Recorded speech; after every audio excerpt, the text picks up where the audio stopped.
വിശുദ്ധ മത്തായിയുടെ വിശുദ്ധ സുവിശേഷത്തു നിന്നുള്ള വായന. കർത്താവേ, അങ്ങേക്ക് മഹത്വം. അക്കാലത്ത് പത്രോസ് മുൻപോട്ട് വന്ന് യേശുവിനോട് ചോദിച്ചു, കർത്താവേ, എന്നോട് തെറ്റ് ചെയ്യുന്ന എൻ്റെ സഹോദരനോട് ഞാൻ എത്ര പ്രാവശ്യം ക്ഷമിക്കണം? 7 പ്രാവശ്യമോ? യേശു അരുളി ചെയ്തു, 7 എന്നല്ല 70 പ്രാവശ്യം എന്ന് ഞാൻ നിന്നോട് പറയുന്നു. സ്വർഗരാജ്യം തൻ്റെ സേവകന്മാരുടെ കണക്ക് തീർക്കാൻ ആഗ്രഹിച്ച ഒരു രാജാവിന് സദൃശം. കണക്ക് തീർക്കാൻ ആരംഭിച്ചപ്പോൾ 10,000 താലന്ത് കടപ്പെട്ടിരുന്ന ഒരുവനെ അവർ അവൻ്റെ മുമ്പിൽ കൊണ്ടുവന്നു. അവനത് വീട്ടാൻ നിർവാഹമില്ലാതിരുന്നത് കൊണ്ട് അവനെയും ഭാര്യയെയും മക്കളെയും അവൻ്റെ സമസ്ത വസ്തുക്കളെയും വിറ്റ് കടം വീട്ടാൻ യജമാനൻ കൽപ്പിച്ചു. അപ്പോൾ സേവകൻ വീണ് നമസ്കരിച്ചു കൊണ്ട് പറഞ്ഞു, പ്രഭോ, എന്നോട് ക്ഷമിക്കണമേ, ഞാനെല്ലാം തന്നു വീട്ടിക്കൊള്ളാം. ആ സേവകൻ്റെ യജമാനൻ മനസ്സലിഞ്ഞ് അവനെ വിട്ടയക്കുകയും കടം ഇളച്ചു കൊടുക്കുകയും ചെയ്തു.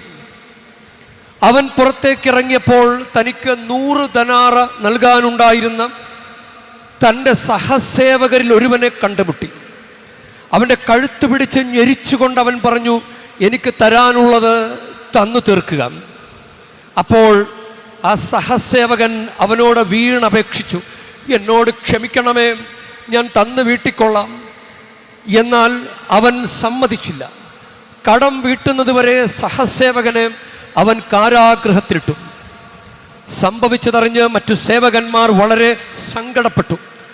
അവർ ചെന്ന് നടന്നതെല്ലാം യജമാനൻ അറിയിച്ചു. യജമാനൻ അവനെ വിളിച്ചു പറഞ്ഞു, ദുഷ്ടനായ സേവക, നീ എന്നോട് കേണപേക്ഷിച്ചത് കൊണ്ട് നിന്റെ കടമെല്ലാം ഞാൻ ഇളച്ചു തന്നു.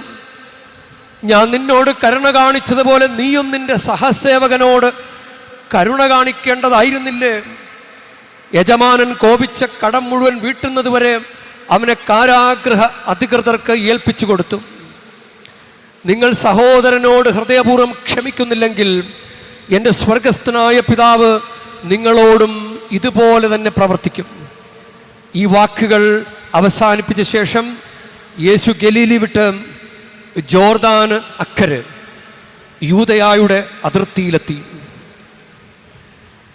കർത്താവിൻ്റെ സുവിശേഷം. ക്രിസ്തുവേ, അങ്ങേക്ക് സ്തുതി.